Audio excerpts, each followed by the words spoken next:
Hola, mi nombre es Carlos Barreto, estudiante del programa de profesionalización en teología segundo semestre en la materia de electiva de profundización del Nuevo Testamento. Y hoy quiero hacer este video con relación a la lectura Cómo se formó el canon del Nuevo Testamento en Guía para entender el Nuevo Testamento de Antonio Piñero. ¿Cómo esta lectura ha cambiado mi manera de pensar? Yo realmente creí que el canon de las Sagradas Escrituras en el Nuevo Testamento fue formado durante el primer siglo y que fue de una manera mucho más fácil. Pero esta lectura me abre un poco el panorama para poder entender que no fue un proceso fácil. Nos permite conocer que no solamente involucró el primer siglo, sino también el segundo, tercero y hasta el cuarto siglo se llevó todo este proceso de canonización de los libros del Nuevo Testamento. Cada grupo, para ser reconocido, debía tener como una colección de libros sagrados y el cristianismo no los tenía. Ahora, ese proceso de aceptar cuáles serían los libros que serían canonizados y que integraran esa colección, debió tener unos filtros y esta lectura nos permite conocer cuáles fueron esos filtros para la formación. Eran como normas de autoridad que se debían tener en cuenta en el proceso de aceptar los libros que van a quedar en el Nuevo Testamento. Ahora, esto tenía que ver con las palabras del Señor, esto tenía que ver con las determinaciones o las sentencias que hacían los apóstoles, tenía que ver también con la guía del Espíritu Santo y obviamente que tenía que ver con ese reconocimiento que se hacía de los cristianos de su época. Pero aún así se debatía sobre si los diferentes cánones que habían en ese tiempo deberían ser considerados como válidos o si los listados que se habían creado en ese tiempo deberían ser consolidados como válidos.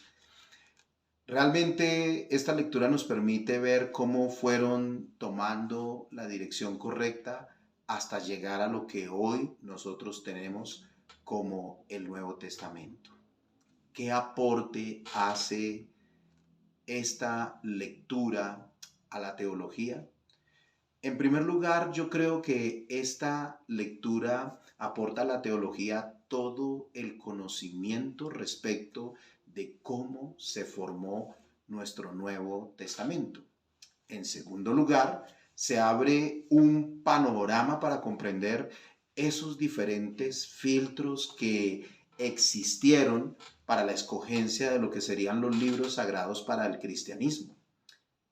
En tercer lugar, esta lectura nos permite entender cómo esas dos hipótesis principales respecto de la formación del canon, si fue primeramente un proceso natural o realmente fue un proceso forzado que se da de acuerdo a que un hereje se adelanta a la iglesia del Señor y él hace un canon especial que más adelante la iglesia se ve obligada a ir en contra de eso y a tratar de definir cuáles serían los libros que deberían estar en esa colección de libros sagrados.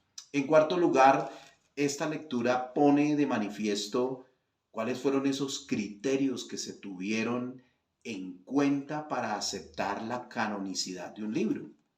La regla de fe, la apostolicidad, la aceptación y el uso continuo de las iglesias y obviamente pues la inspiración del Espíritu Santo. En último lugar, esta lectura nos deja ver la imposibilidad de que en este tiempo se promueva la formación de otro canon.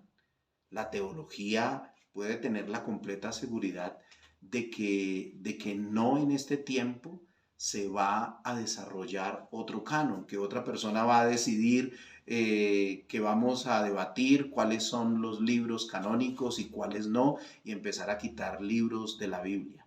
Creo que esto ya ha sido completado y esto es un aporte que hace esta lectura de acuerdo a todo el proceso como se está manifestando. ¿Recomendaría la lectura? ¿Por qué sí o por qué no? Realmente yo sí recomiendo la lectura, porque nos permite comprender que la canonización de los libros del Nuevo Testamento fue un proceso forzoso pero efectivo. Y yo creo que todos, tanto estudiantes de teología como personas que asisten a una congregación, como personas que leen la Biblia, específicamente el Nuevo Testamento, podrán entender qué pasó en cada una de las etapas que se dieron para poder llegar a lo que hoy nosotros conocemos como el Nuevo Testamento. Y es importante que todos lo comprendamos. Es importante que todos entendamos que este proceso no se dio de la noche a la mañana. Y qué bueno que todos los que leen la Biblia sepan cómo se formó el canon, de dónde surgió los 27 libros que nosotros conocemos como el Nuevo Testamento. Sé que hubo debates respecto de si algunos libros deberían estar o no deberían estar. Por eso yo recomendaría esta lectura porque es muy importante conocer el proceso histórico, pero también es muy importante conocer las diferentes reglas que se usaron para aceptar un libro y hacerlo parte del canon sagrado de las Escrituras. Muchas gracias. Dios les bendiga.